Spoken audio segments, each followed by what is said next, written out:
Hey everybody, welcome. You're tuned into The Current, and my name is Erin Curran. I am your host. The Current is a show where we talk to guests to get inspired about things we don't know, sparking curiosity, shifting perspective, and embracing life change. Welcome. Today I'm delighted to have my guest TOBEY Williamson on the show. TOBEY, welcome. Thank you for having me. Yeah, Glad to be here. Absolutely. TOBEY lives in Rockland, Maine, where he has a practice called Good Hearth Eastern Medical Arts. So we're going to be talking a little bit about that and other things on The Current today. Welcome again. Thank you, Erin. It's really nice to see you and be here with you. Yeah, my pleasure. So I'd love to start by talking a little bit about what it is you do on a day-to-day basis. Mm-hmm. What is this Eastern medical arts practice that you have in Rockland? Sure. I'm an acupuncturist. That's what I spend most of my time doing.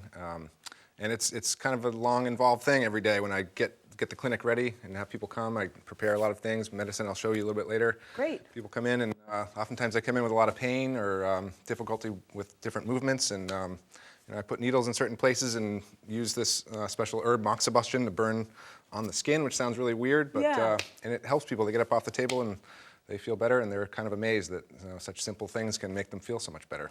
Yeah, so people come to you because they're in acute physical pain, or they've maybe been having a chronic pain situation. What are the most common types of, I guess, symptoms that people present with? Yeah, it can be chronic or it can be acute. Everybody's a little different. Yeah. But people come in oftentimes with back pain, low back pain, neck pain, different pains, and just about all of our joints. We're interesting creatures as humans, where we evolved down like this, and now we stand up and move around, and everything's, doesn't really work the way it maybe ought to sometimes. So just sort of the natural flow of things, people end up with some pain, yeah. Yeah, and maybe some of our viewers are in pain now or can relate. I want to backtrack a little bit to acupuncture. Sure. Some people have probably heard of what that is. I don't know how many people have actually experienced it. I've been to a couple of different community clinics myself and have had different treatments and have really felt the benefits immediately after. Yeah.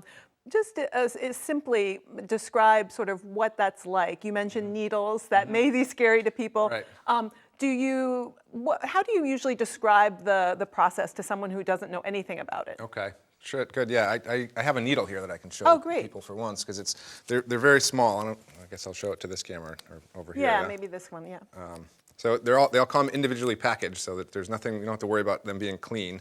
They're brand new, and you pull it out of the thing here, and it's this is a tube that it's in, actually developed by blind acupuncturists in Japan. They figured out that if you have this little tube, it makes it easier to put them in straight. But they're very small. It's like you can hardly see it. It's like thin as a hair. Yeah. So there's nothing to be afraid of. They don't hurt. Can I hold it? Yeah. I'll give it to and then tube. Oh yeah. Okay, great. Got it. Yep. Yeah. So yeah, there's these yeah. points in the body that are more reactive than other points, and it's generally because energy. You can think of energy as just electrical energy, if you like. There's lots of different energies in the body, but that's a main one, is electrical energy. But also blood, just where blood gets a little bit stuck. So oftentimes that's what pain is because the blood is stuck in the tissue. It's stuck in the muscles, and the fascia around it is tight. So people get kind of constricted and a little bit sore, and sometimes more intense pain, but that's often what it is. It's just you just need to move the blood and the energy. And so those points are places that the Chinese, perhaps even further back, thousands of years before the Chinese figured it out, there may have been folks in Europe that were actually doing this. Anyway, there's places in the body where you can find where the energy often gets stuck in the same places in different people. So that's what acupuncture points are really about. So despite there being individual differences and everybody has, a different presentation of the pain maybe, there has sort of been determined these certain points along the body where the energy tends to get stuck, or where like the blood flow tends to. And so by inserting these very thin needles, would you say most people don't even feel the needle going into the skin, or they might feel a little something like Yeah, it's tickling? so when I'm putting them in, I use this hand. When I was first learning this, someone told me this hand is much more important. This is the hand that I put the needle in with, the right hand. I'm right-handed. But the left hand, I hold the body in such a certain way that sort of tricks the skin where the nerve endings are. So you shouldn't feel the needle when it goes in. It doesn't feel like you're getting stuck with a pin. Right. Sometimes it does if my technique's a little off, which happens, if I'm putting in 40 or 50 needles over a treatment. Yeah. But generally, I want people to feel it deeper in the tissue when it hits the point that needs to be released and opened up. That's when you feel, and everybody's a little different. Sometimes it feels like an electric shock, very quick and short. Yeah. Other times it feels more like flowing energy or flowing blood. You actually feel that kind of sensation. Yeah. Lots of different sensations. Yeah. So we've seen the needle. We've talked about these energy points. You mentioned something about burning. Moxibustion, yeah. Moxibustion. Yeah. Break that down for us. What is that? So this is an herb that it's called moxa, or Artemisia vulgaris, or mugwort is what people know it around here. Oh yeah, mugwort. Okay. Yeah, it's kind of a weedy plant, but the Japanese folks figured out that this is what it looks like, and I'll give you a little piece to hold on to. Very soft and light. Oh yeah. And I use these little boards here. It's almost like foam. Yeah, yeah. Like sponge a little bit. And I use these boards here to roll them into these little strings. Oh yeah. And so that I could pull off little pieces at a time. And then I use this incense to kind of light the end of it. And burn it. It just burns right down to the skin, and it feels like what I'd like to have people think about is when you get into a hot tub or a tub that's maybe a couple degrees warmer than you want it to be. Yeah. And it just immediately feels a little bit too hot, but then it eases off and feels nice and warm. Yeah, That's basically what I'm looking for, and it's a good treatment for moving blood again, which is mostly all this medicine is about, moving blood. Yeah. Now, is that because of the heat? The heat helps to kind of relax the tissue and let the blood energy flow through it better. It also changes the blood makeup, or it nourishes the blood. So it can change the shape of the red blood cells so that they're, instead of being kind of crumpled up and getting stuck as they're flowing past each other, they kind of get more round, so they kind of just easily flow past each other. And it also makes them better at their job of gas exchange. Red blood cells take oxygen out of the lungs and put them into the cells, and takes the CO2 and brings it back to the lungs. So by being rounder, they've got more surface area that they can do that job better too. Yeah, that makes sense. Now, is that partly, I would imagine, the property of the plant, the mugwort, that does that? Yeah. Yeah. The Chinese figured out that they could use mugwort internally. They'll take the leaves and boil them up like a tea and drink it. It's actually really good for pregnant women. It's safe for fetuses. So that helps to move the blood that way. But the Japanese figured out that, and the Chinese, back up a little, the Chinese take the whole plant and will make like a cigar. And it makes a very penetrating infrared heat, so they'll kind of hold it above the skin. Run these little moxa cigars over the top like that. But the Japanese figured out that you could get both happening at the same time if you burn the stuff right on the skin. So that you get the constituents that help with the blood go right through the skin into the bloodstream and help it immediately. But you also get the warming sensation that helps to relax the tissue and move the energy. Wow. So it's called moxibustion? Moxibustion, yeah. Moxibustion. Neat. That's totally new to me. So maybe new to some of our viewers. So we're learning a lot. Right. We dove right into Eastern arts. You had to study this somewhere and come into this practice. Yeah. It wasn't something that you could just read about, I imagine. Right. So how did you learn about this? How did you become turned on to this, which is clearly a passion of yours? Yeah. It's very interesting. I feel like I was called out to Hawaii to learn from this master. She's about 5 feet tall. And she'll be 85 coming up in this spring. Wow. And still practicing, helping people with the medicine and teaching. And teaching. Teaching people, yeah. So I had an opportunity to go and work with her on the Big Island of Hawaii at the same time that I was getting a master's degree that would allow me to get a license and practice this medicine. But everything that I learn and do, I learned from her, Dr. Chieko Mayakawa. She's really a special person and close to my heart. So yeah. We have some photos that good, that you sent. So right, there's one picture I sent, I think, with her on a horse. Yeah. That was right before her 80th birthday, and she's on one horse, and on the other horse is one of her longtime patients who at the time was 90-something years old, and it's just that image to me is powerful. Just, what this medicine can do for help people be able to move and feel young. Yes, so. The vitality Absolutely, coming yeah. through. Yeah. I wonder for you, this wasn't always like right out of, high school, you weren't studying this sort of thing. Right, So was there anything in your life that sort of led you more towards the healing arts and more towards helping others? Anything that either you realized was like, you've said you felt called. I guess I'm asking you to speak more about that. Sure, yeah, that's a really good question. I mean, I guess I'd had good experience with acupuncture in the past. I had foot pain that I had been playing soccer and could hardly walk, and I went into got one needle basically into that foot that hurt a lot, but it went away, and I walked out of there without any pain. So I was really, felt like it was good medicine just from that one experience. And my wife is a massage therapist, so I used to see her come home from work, and she had all kinds of energy, been helping people all day, even though she'd been physically active, and that certainly helps with energy too. But you'd think she'd be tired, but she was, so that was interesting to me because I'd come home from work after dealing with a lot of challenging emotions, and because I used to be a mediator and a planner involved in kind of controversial issues. So that was a different energy, So come home and see her happy, and so that was good. And then, the calling out there, it's interesting. I'd been to a chiropractor at one point, and remember just sort of getting this. This is when I was in graduate school for the first time to become a planner, and sort of got this sense. I don't know if it was a voice or something, just sort of said to me like, you should be understanding the old ancient medicine. I remember thinking like, what? Who is that? And so it was years I put that away. But once I was out there in Hawaii learning from this woman, I was like, oh yeah, I remember that. Like, here I am. Like, it's interesting how things kind of play out that way. Yeah, that's fascinating. And I think that's a beautiful definition, what you just described, your wife coming home with more energy, and how I think that when we are passionate about something, and it does feed us, and so we end up kind of nourished and more energized even after a long day. I've noticed that for myself too. I could be really involved with something, but the time not only kind of flies by, but I also feel, kind of just like maybe physically I am tired, but I just feel like well used, I guess, and then like kind of a delicious sort of depletion that also has some sort of empty energy running in it. Yeah, for sure. Yeah.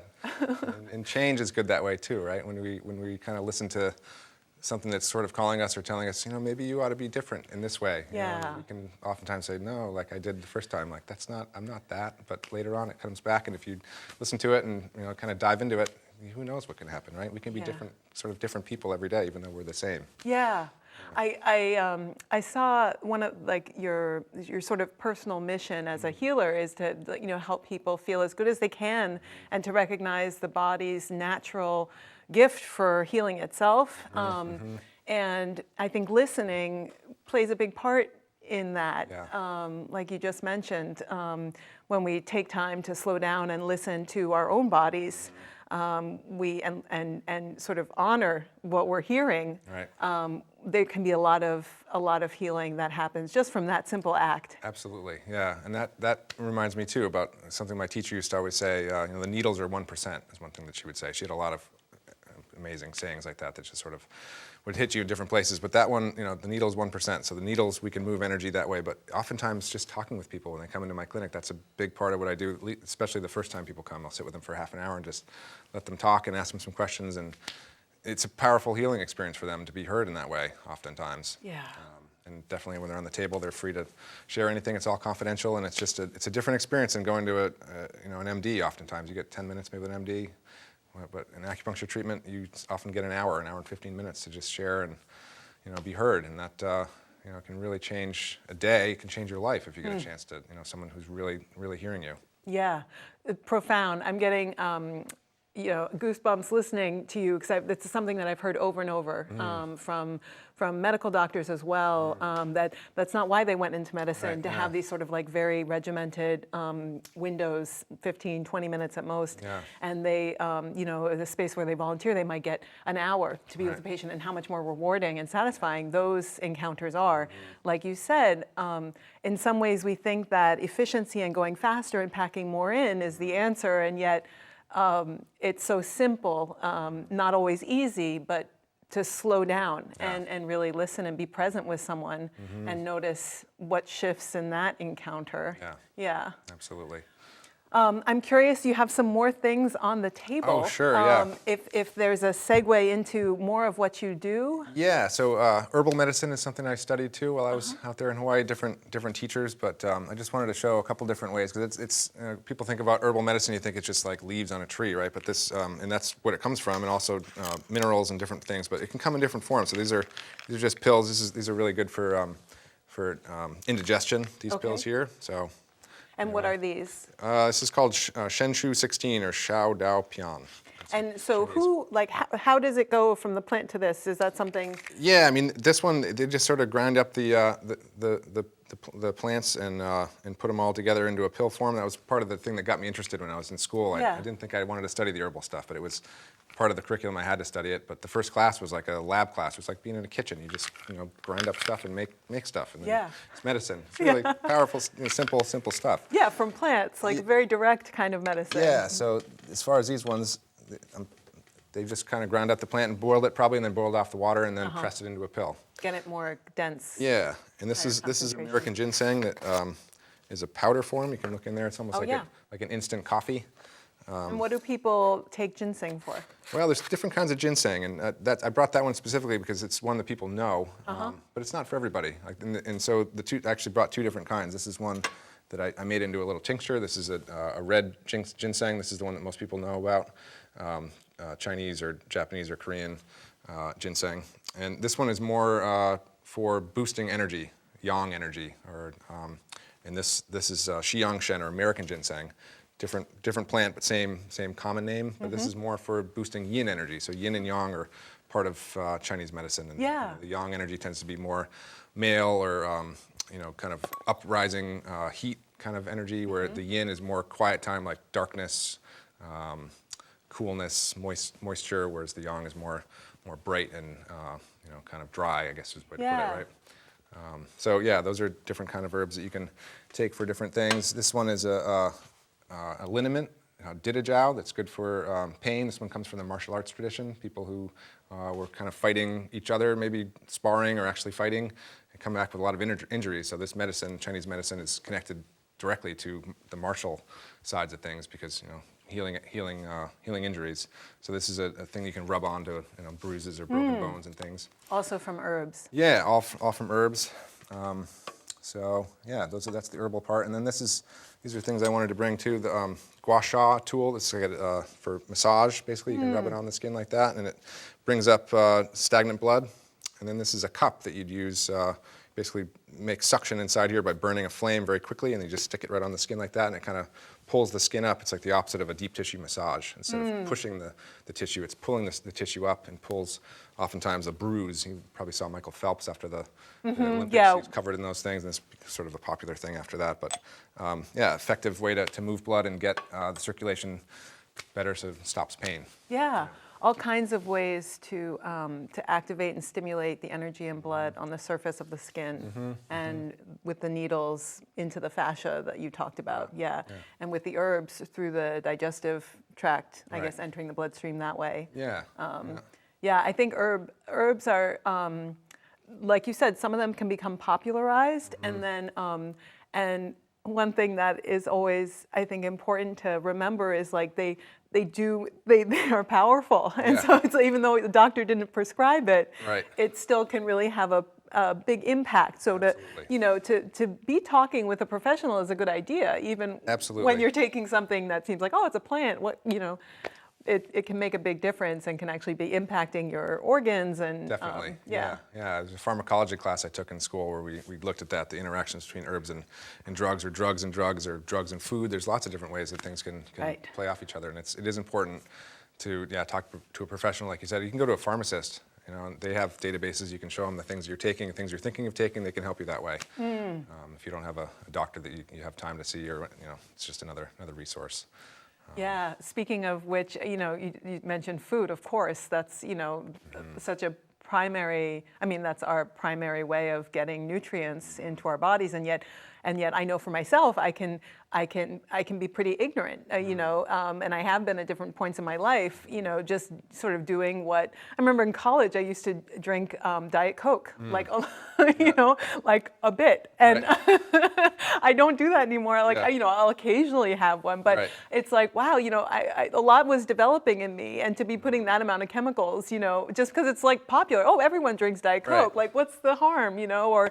Or just not really thinking about how my food, whether it's you know, processed carbohydrates or sugars, may be affecting my mood or my energy levels for the rest of the day. It may not have anything to do with my, you know, it may not be a medical issue. It may just be that I'm, you know, eating too much sugar or too few vegetables or something. Yeah, it's like a little mystery every time I've got a patient come in and you know, describe their symptoms. I try to go to those places, the simplest things first, like what are you taking or what are you eating that you can stop, or like what, you know, what emotions are important too, like what kind of stresses are you dealing with and how are you dealing with them? These are all important things for our health that oftentimes are kind of, they feel like small things, but in the end, they compare a needle, you know, tiny little needle going into you and causing change versus everything else you do for the next, you know, 23 hours and you know, 6 days of your week. You know, like what, it's it's all those things play into our health.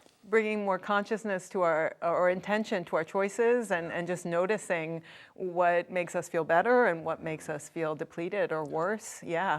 I think one of the things that you know, it's so interesting to talk about the body and healing, and then, you know, talk about the workday or talk about the foods and processed foods, and then kind of like, for me, it's just like these concentric rings that just keep going out, and in terms of like, how am I bringing my awareness to, you know, where I'm getting my food, or you know, how I'm sleeping, where I'm spending a lot of my time. Is it behind the wheel of my car? Is it you know, walking? I don't know.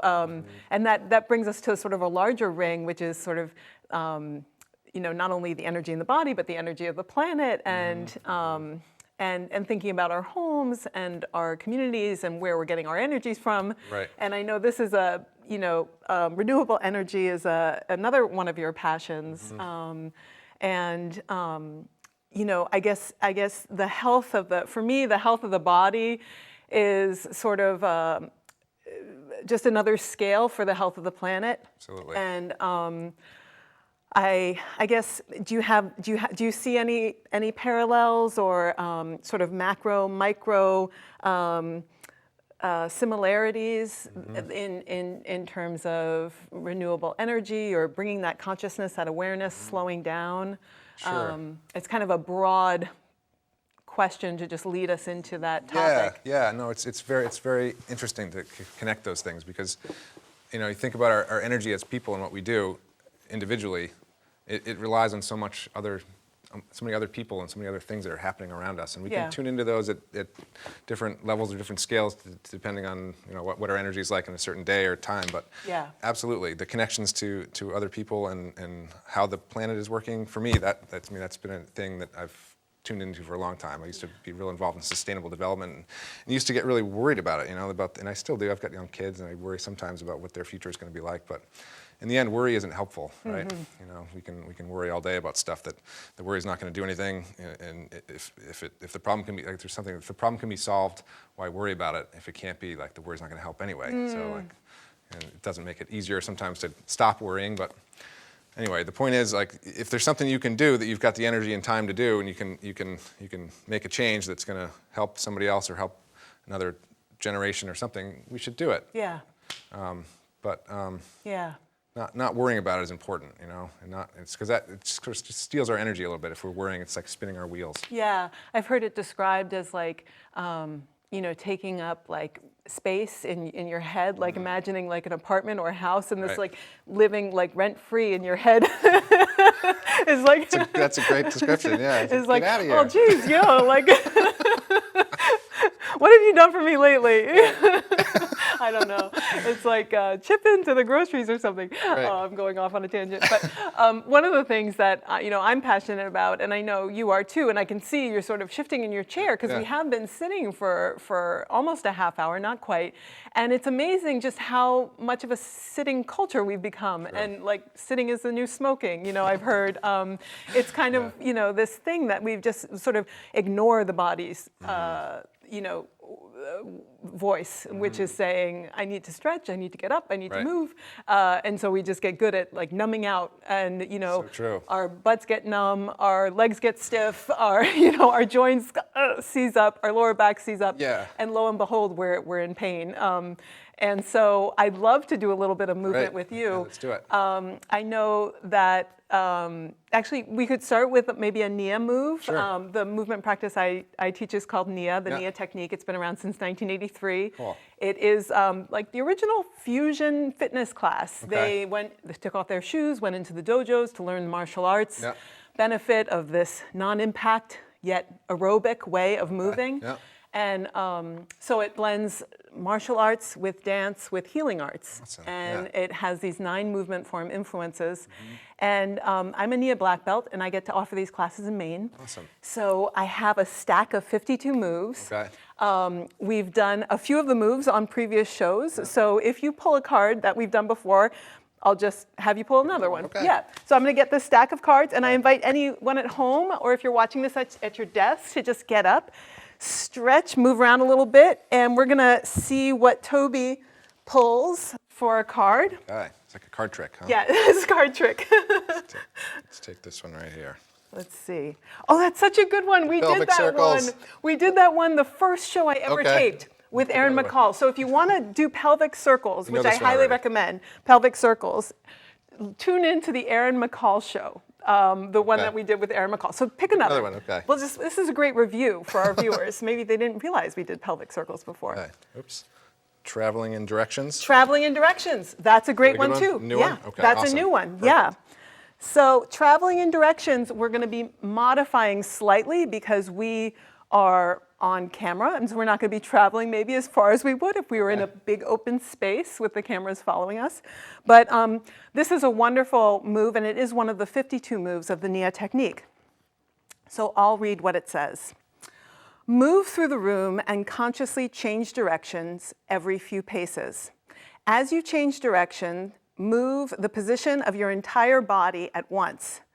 So this always, well, I think when I first started doing Nia, I was like, what is this movement? Is it a move to travel and change directions with awareness? But in fact, I think there is a skill to it that develops over time. So I'll read this and then we'll do some traveling. Think about the move before you make it to heighten your brain-body hookup. With determination, sound the word change as you do the move. Lead each change of direction with your eyes. So that's another thing we emphasize in Nia, is traveling using your eyes to direct your energy and your attention in the direction you're moving. So what are the benefits of practicing this? Practicing traveling in directions keeps your body agile for moving through space in all directions, able to change directions with ease. So you step out freely, you integrate your lower and upper body, and you simply walk a few steps, look, change directions. Walk a few steps, look, change directions. And you basically travel around the space this way. There are different ways you can travel, but it's using your eyes. You make a decision, you change, and you walk that way. Right? You can do this with a heel lead technique. You can do this on the balls of the feet. There's all kinds of ways to actually travel.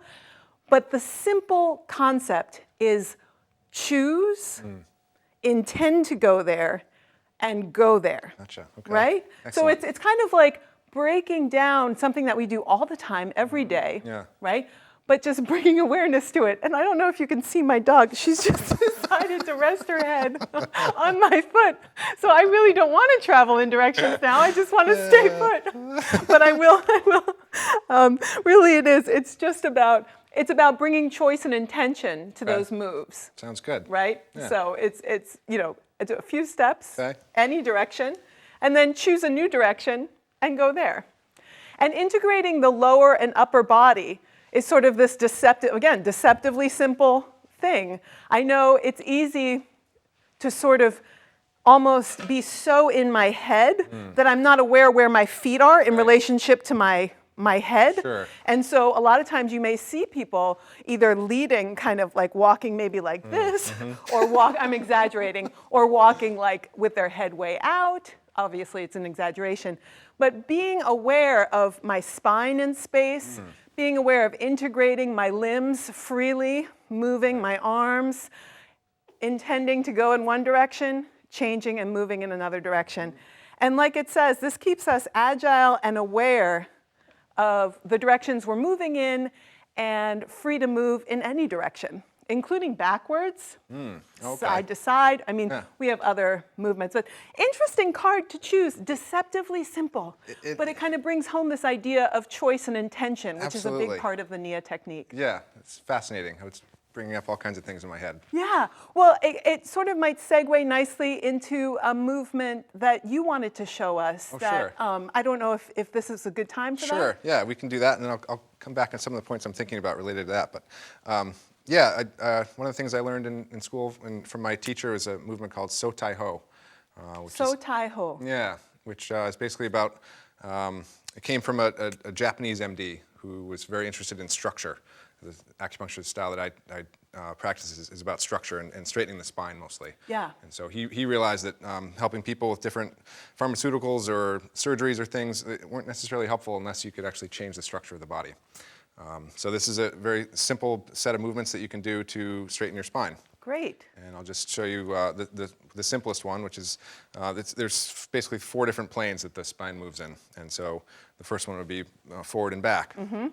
So what you want to do is get your feet about hip width apart, stand straight up, and then you can just kind of test. When we do the movements, actually we want to synchronize them with the breath.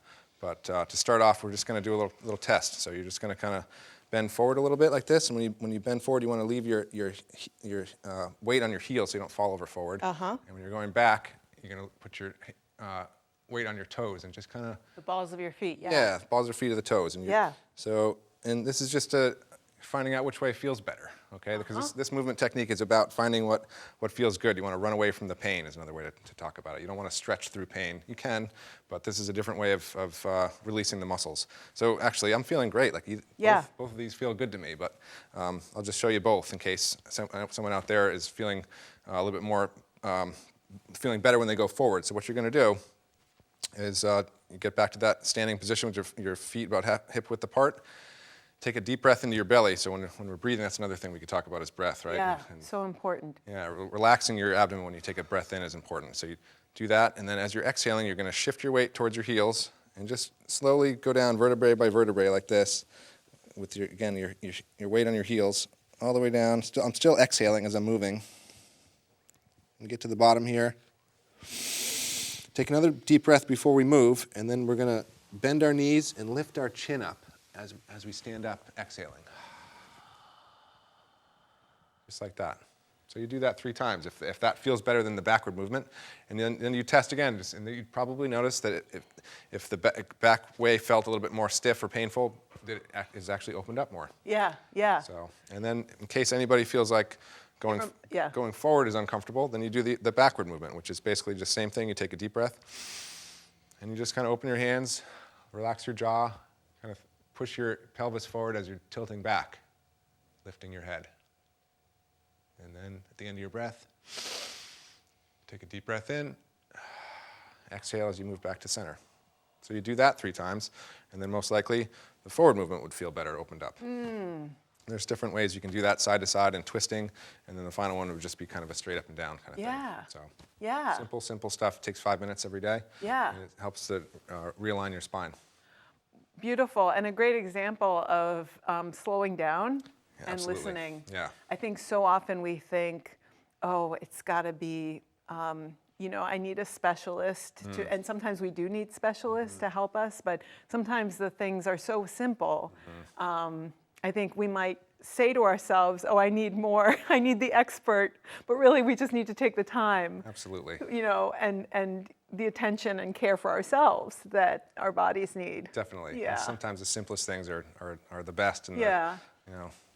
being grateful for the simplest things can change your day. We were talking about this before we started taping, right? Yeah, yeah. Things that just friends and family, and being grateful for the simplest things can really make a big difference.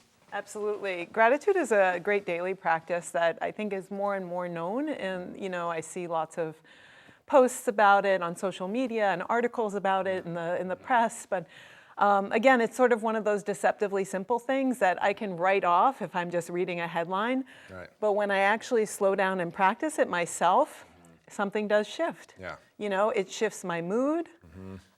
I notice that I feel more positive in my outlook, even if my external situation has not changed at all. Right.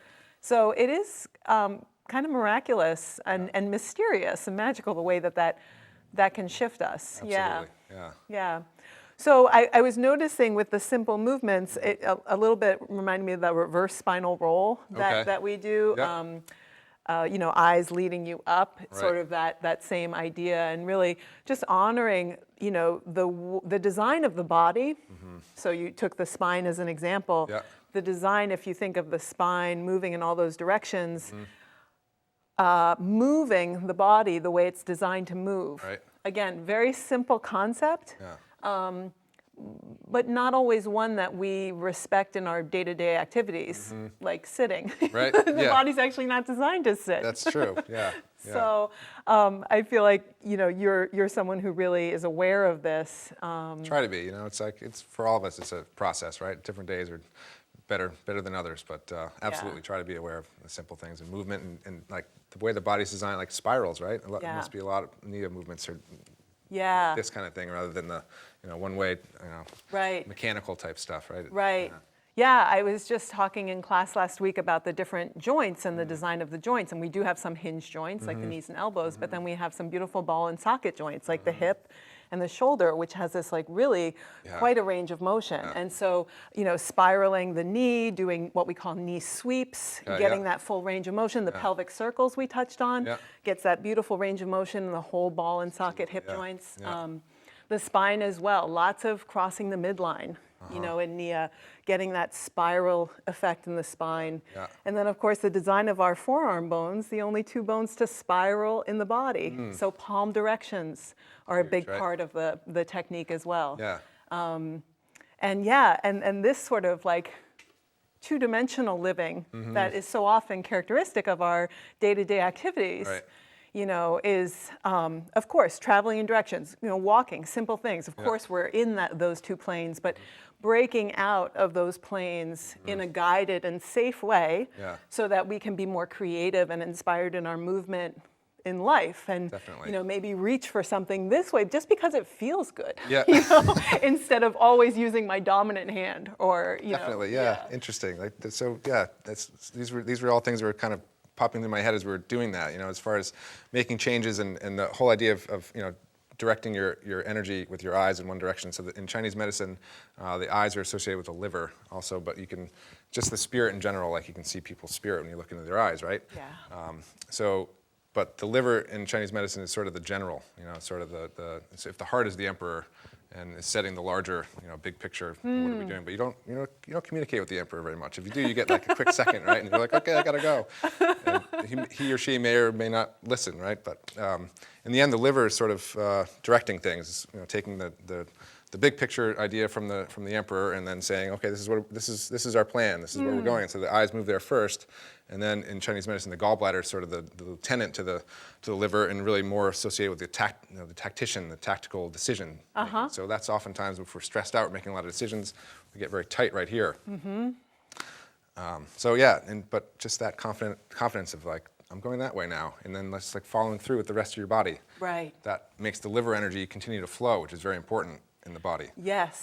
And if it gets stagnated, you just don't feel right. You feel frustrated. Right, and I love this analogy with like the ranks of some sort of imperial court. I've never thought of the body organs that way, but I'm also aware of something I see and I also do sometimes, which is on my phone walking.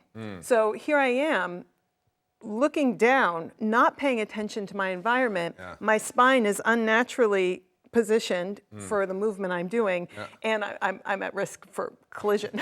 So there's so many things that are wrong with that. Right. But you know, I try to avoid doing that, but I see it a lot, and I know I do it Right. as well.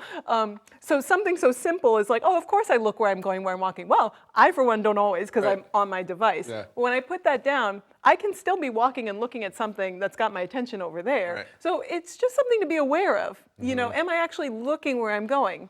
Do I know where I'm going? Right.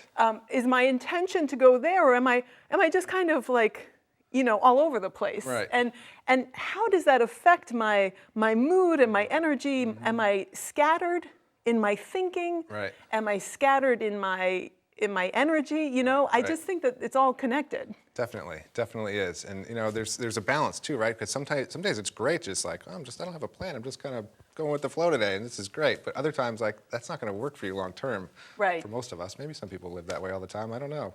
I love that bumper sticker, all who wander are not lost, Right. you know? So there's Yeah. definitely, I think, and you talked about yin yang energy earlier, which we talk a lot about in Nia too, the martial arts influence. And, you know, I think we're all some combination of yin yang, you know, all some combination of female and male. Absolutely. And sort of noticing what unique blend I am, you are. And I think part of that for me, part of my practice in Nia has been noticing where I'm naturally drawn to. Like maybe for me, I've noticed over time that can be more of that yang energy of the martial arts. So that kind of more forceful. I feel very gratified by doing that movement. I'm not always so into the more flowy, relaxed moves. Right, yeah. But that may be exactly what my body needs. So noticing that balance. Definitely, yeah. In the Yin and Yang symbol, if you look at it, I mean, they live within each other. You know, they're blended up, but they also, if you look at the white circle, which is, you know, signifies the Yin, it's got a little black dot in the middle, which is the Yang, and that the opposite of anything lives within, you know, its opposite. So it's a fascinating blend, and it's constantly changing, and definitely people have different constitutional makeups that, you know, make us more one or the other, and it can change over time too. Yeah.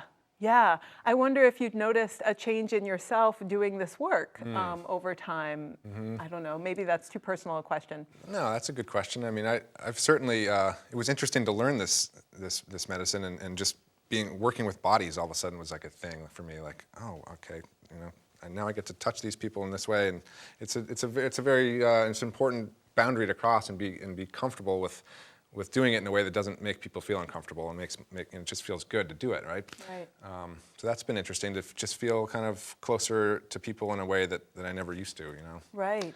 And touch is very important, you know. Like, this culture is kind of touch-starved, I think. You know, where often sexuality becomes complicated with the way people touch each other, which is an important thing to be aware of, especially with the Me Too movement and everything. But it's also, it can make us a little distant from each other in ways that isn't healthy. You know, Right. so we need to kind of, like anything else, it's a balance. You know, and we got to figure out how to get that balance correct in any given situation. Yeah, well said. And I think too, like, it's no wonder that we're kind of touch depraved or touch starved. 'Cause we spend so much time in isolation, you know, like I mentioned, on our devices or in our cars. We have this sort of like artificially created bubble that we're not really in touch in crowded streets or on public transportation, especially in Maine. Even public transportation, you're not necessarily touching someone. Right. I grew up in New York, so it's like very different. You know, in New York, you're riding the subway, you're in contact with a lot of other bodies. Sure, you know, you just kind of get used to it, I guess, or don't take the subway, you know. But I do think that's, you know, that could be a practice, is like putting myself in situations where maybe I'm, you know, growing that awareness. Like you said, your professional path has sort of led you to be more in contact with people, but, you know, there's things like contact improv or community dance places where people can practice that in a safe space. Again, opportunities abound for healthy boundary setting. Right, yeah, or just, You know. or just massage. Like, if you can go get a massage, or maybe you take a class with your partner and you learn from someone how to touch each other in a way that you know, maybe you haven't been doing. It really can change a lot of things. Yeah. Yeah, and I think too, awakening to the fact that we are these, we have these five senses, that also I think certain senses get privileged. In maybe this weaves back into your practice of Eastern medical arts. I feel like we have an overemphasis on vision and the visual sort of stimuli. True. But coming back to even herbal medication or different tastes on our tongue, like stimulating different taste senses, but the tactile and the auditory and all the different senses, taste, touch, sight, hearing, smell. I wonder if that's a part of the balance that you encourage people to explore and connect with. Yes, that's a great question too, because there's 5 elements in Chinese medicine. Yes. Right, and each element is associated with an organ. It's associated with a flavor. It's associated with an emotion. There's a whole list of things that each element is associated with. A season. So, for instance, we've been talking about the liver, and so it's associated with the eyes and vision. Yeah. It's associated with the flavor of sour. Springtime is wood. It's the wood element is what the liver and the gallbladder are. So, springtime when the new growth is coming up through the ground. That's wood energy. So yeah, people come in with different disharmonies. Their body's functioning in different ways, or they're thinking in certain ways, or whatever it is. These things kind of blend up into patterns. And so if people come in with their anger is the emotion associated with the liver, the wood energy, or frustration. On the other side of it is the planning. You make a good plan, you follow through, you don't feel frustrated or angry. So it's these kind of things. You focus in on what they tell you and what their pattern, their symptoms are, and you come up with a diagnosis of where they're out of harmony, and then you help to bring the harmony to it. Yeah. And encouraging maybe that on all those different planes, coming back to our the topic we just touched on briefly, but renewable energies and how can I feel better, making a plan so that I feel more integrated in my environment, or I'm not causing as much, my carbon footprint is smaller, or whatever it may be. I know that can have an impact on my life. Absolutely. Choosing to ride my bicycle or take a walk, simple things. Yeah, definitely. And we when we first started talking about renewable energy and sort of sustainable development, like I talked about worry and being concerned about the future, and that's sort of a part of it. But in the instance, what you want to do every day, is there something I can do about this? And then just do it. Figure out the simplest thing you can do. Ride your bike. It's going to make you feel better.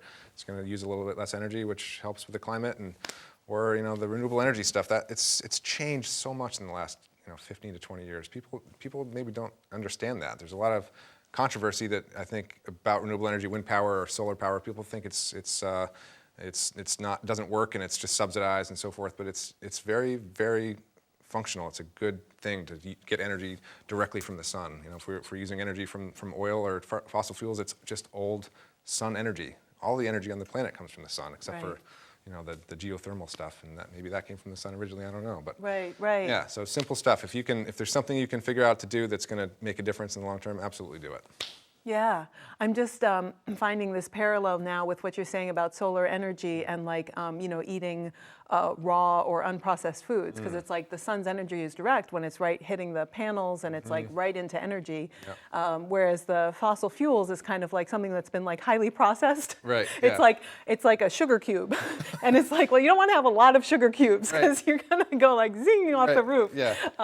But eating a green leaf, hey, that's good energy. Definitely. Yeah. But I love that the sun is the source of all life on the planet. Yeah. And honoring that Yeah. fact and using it. Yeah, definitely. And well said. Using energy efficiently is super important too, because it doesn't, if you're trying to just capture the flow as it's going through, you need to use it properly, because there's not a lot of extra, Right. if you're using it that way, whereas the oil, used to be a lot of extra of that, but we've, like you said, with the sugar, it's the same thing. We've just kind of been addicted to it and using it, and it's gotten us this far, but we need to make a change. We need to make a change. And that maybe brings us to one of the last things we'll talk about, which is life change and embracing life change, and how hard that can be when we need to make a change and we just really don't want to let go of what's comfortable and safe feeling. Right.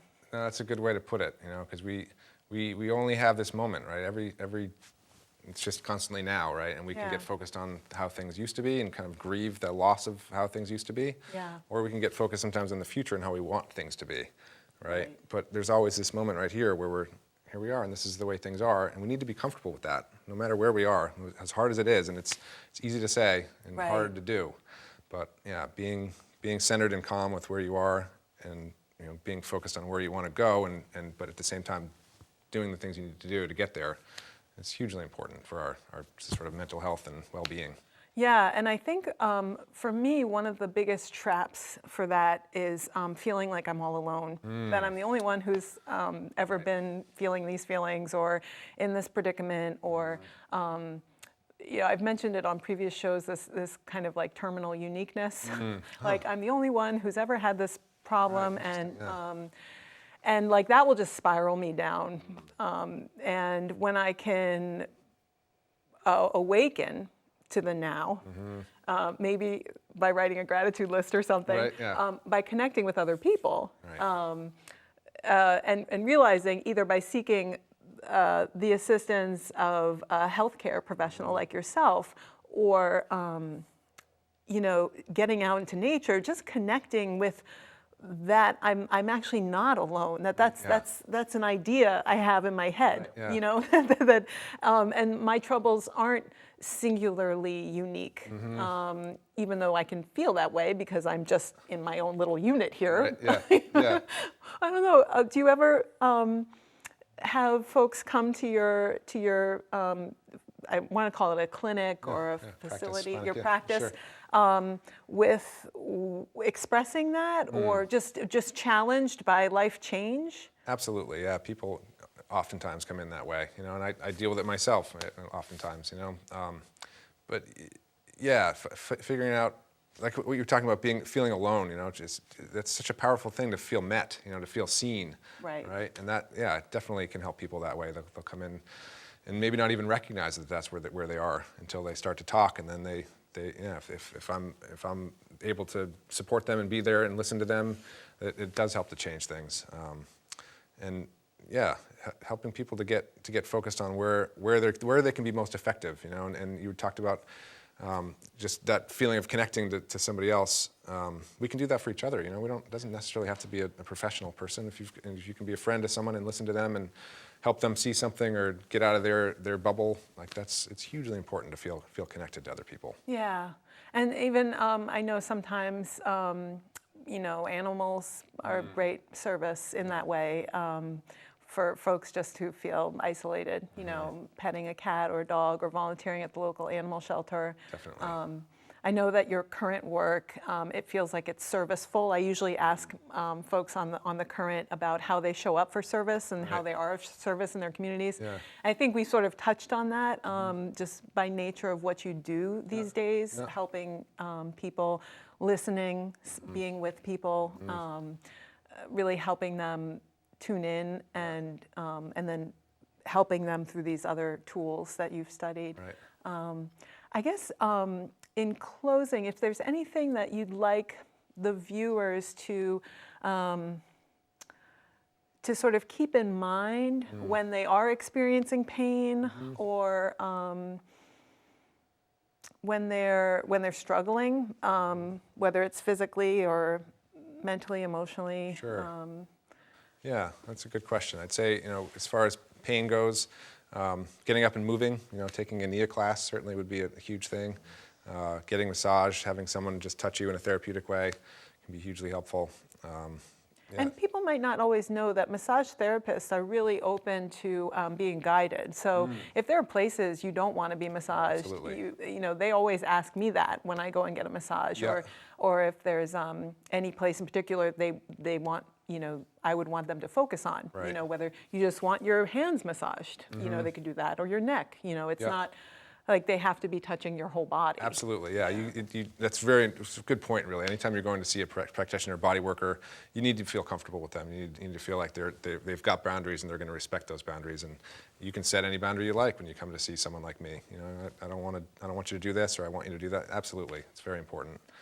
And then, as far as dealing with difficult times in your life,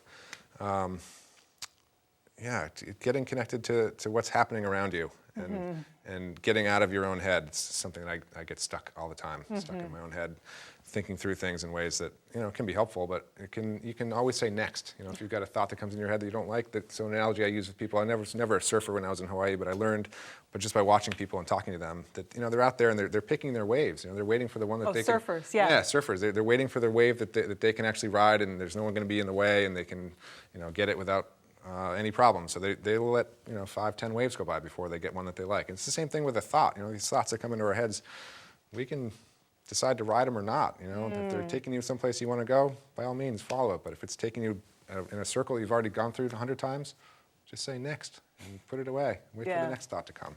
I love that visual of waiting for the wave. And I think that's going to be really helpful to our viewers. So I want to thank you so much, Toby, for being on The Current with me today. I hope you've enjoyed this episode of The Current with Toby Williamson. We'll have his website up and other resources, links in the comment section below this video. And so keep tuning into The Current, and thank you again, Toby. Thank you, Erin. It's really been a pleasure talking with you. Yeah, me too. Bye for now.